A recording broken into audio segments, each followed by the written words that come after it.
Ngizocela sizozwa inhloso ukuthi sibe la kule march. Ngizocela usisi wethu esimthanda kakhulu. Jacinta Ngobese Zuma. Jacinta Ngobese Zuma ezositshela inhloso yokuplana, ezositshela ukuthi why sinani. Thatha mqabani thatha. Amandla. Viva South Africa, viva! Phambili ngeSouth Africa, phambili! Phansi ngabokufika bangaphatha amaphepha phansi! Sizoyinqoba lempi, sizoyinqoba!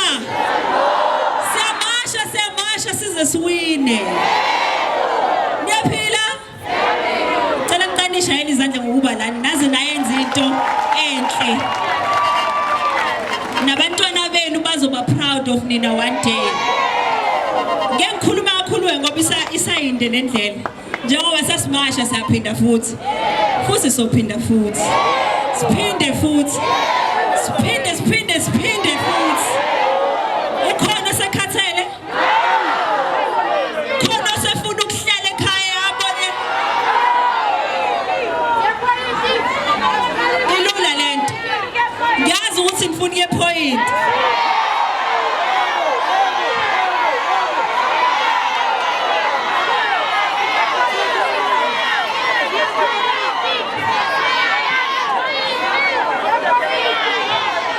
Amen. Point.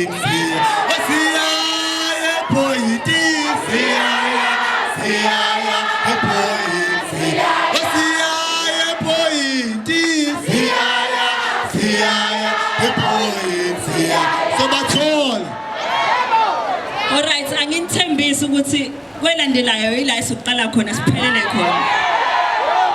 Kodwa ngesiye masenikhathele. Angikhathele.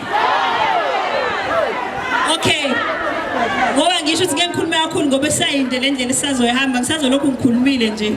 Kodwa siyabonga ukuthi nibe khona namhlanje. Ngizocela ukwamukela umunye usisi wethu nje before ngisho ipurpose yosuku. Kodwa ipurpose yethu sonke siyayazi. Sikhathele ama illegal immigrants bazalwane. Cishe zonke inkinga esinazo la eSouth Africa zidalwa ibona ukuthi iphinda. Ubugebengu yabona nje futhi ngicela ningiqedelele nithi ibona. Ubugebengu idakamizwa. Human trafficking. Ukushoda kwemisebenzi. Konke kwenzakala ema-tuck shop. Iy'kole ey'gcwele. Iy'bhedlela ey'gcwele. Amabhilidi agcolile. Amazitolo zonke. Ama-restaurant. Iy'nwele.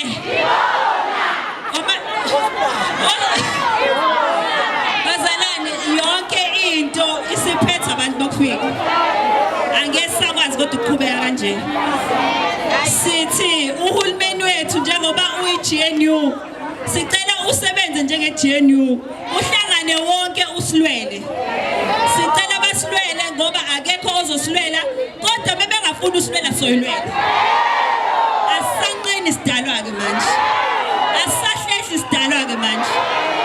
Ngesikhathi leso kuhlele sikhuluma izinto ezingasisizi ngaluso sesiyaphela.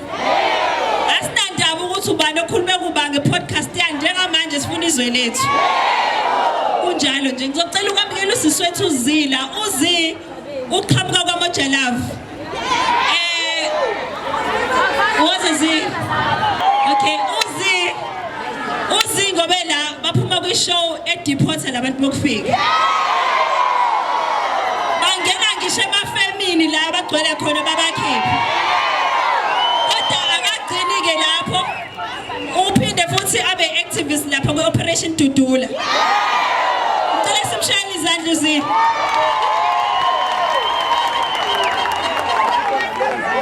Commanders morning. Commanders morning.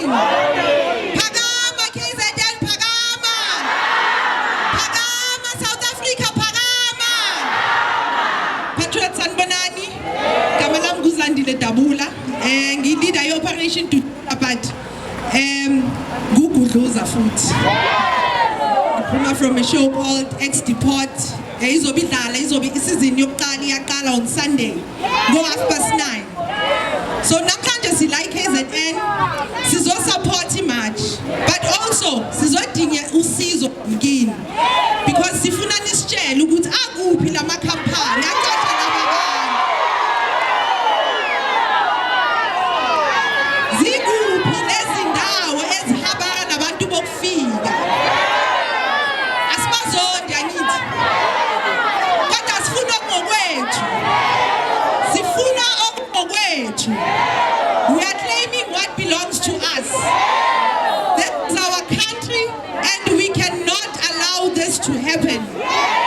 So from namhlanje I'm going to ask patriots, if ukhona ikhampani yazi, we must open space for abantu basekhaya. Izindlu zihijackiwe, uhulumeni must turn them into RDP houses.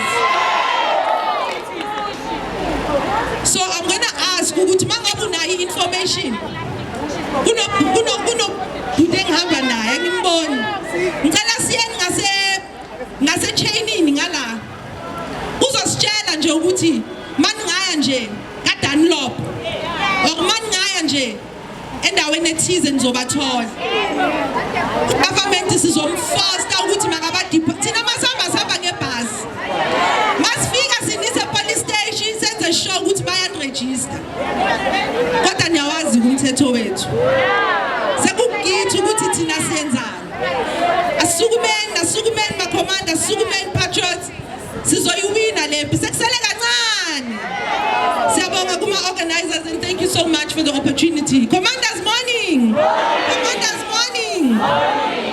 Siyabonga sisi kakhulu. Ngiyacela mase niqala lento yenu uye nase Richards Bay yazo emhlakubuzi. Bagcwele lapho bagcwele. Yes. Amandla.